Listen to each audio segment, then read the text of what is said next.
Ibetatabava. Tompoko lahy sy tompoko vavy, tsy haitraitrako na ditrako akory ny mitantara angano mampatahotra, fa feno hery tsy fantam-piaviana sy mistera ity tany ity. Tsy vitsy amin'izy ireny no mifaneraseraka mampitondra faisana ny olombelona, ka isan'izany indrindra i Betatabava izay mpandray anjara fototra amin'ity tantara ity. Voalaza fa vehivavy lavabe mitafy mainty izy io, ny manangatra sy miotrika amin'ireny lalakely mangingina ireny no tena fanaony, ka raha sendra tratra mandeha irery amin'ireny ianao, indrindra fa andro hariva, dia mifanena aminy. Fahatsapa-tena ho misy mijery no renao voalohany. Mety azonao ho ditsy misy io anam-piandohana saingy miamafy hatrany ka tsy maintsy mierika etsy sy eroa ihany ianao.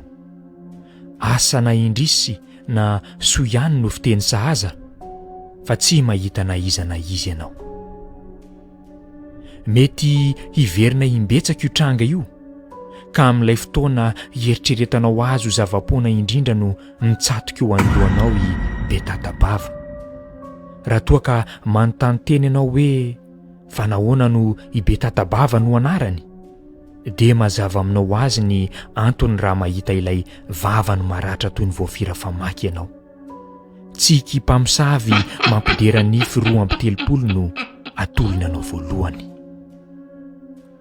Mangoritsina ny vatanao manontolo, ny fonao no miazakazaka mila andositra fa ny tongotrao kosa efa tsy hainao baikona intsony. Mampatsiahy irony rarakivina alika romotra ilay raha mitete mivoaka ny vavany. Dia manontany izy hoe tsara tarehy ve aho? Inona no tokony havaly izany ho ianao? Efa nare aho hoe nisy vehivavy iray nifanojo taminy ka namaly azy hoe eny, tsara tarehy ianao. Nanantena valisoa io kinanjo vao maika ny empony tambavin'ilay matotona anoloana ity laingany tsy tia hita loza.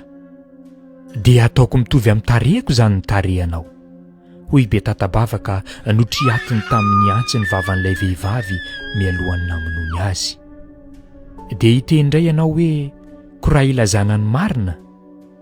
Nisy lehilahy izay kanefa niteny azy hoe ratsy tarehy ianao, ka tsy zakan'ilay ramatoa fa hoe maneso azy hono. Dia novonoiny ilay lehilahy na dia tsy notantahany aza ny vavany. Fa inona ihany ary no tena valiteny mety? Ny nataon'ny Rasoa Zanatasy ilay ramatoa fetsy no atoroko anao.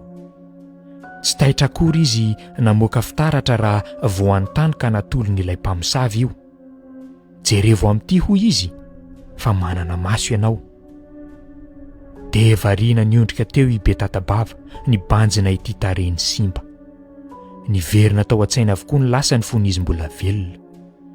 Tovovavy tsara tarehy izy tamin'izay ka nambabo ny fony ramily izay nampiakatra azy ho vadiny. Nahafa-po tokoa ny fiainana teo anilan'io rangahy io, saingy nisy indro-kely ny mpandrafitra tsy azo no dia tsy hita.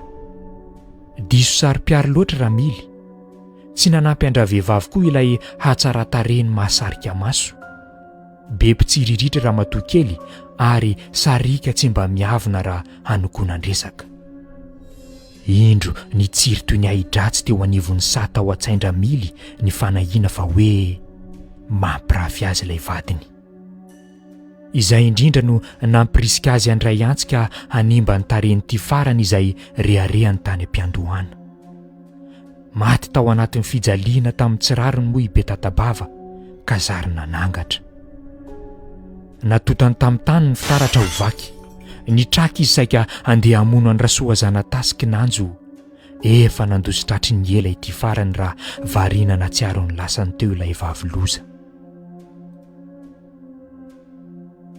Mampalahelo ny nahazo an'i Betatabava, saingy tsy misy azo atao aminy intsony, fa dia samy miaro tena amin'ny fitondrana fitaratra avokoa raha sendra tratra alina ka izotra lalakely.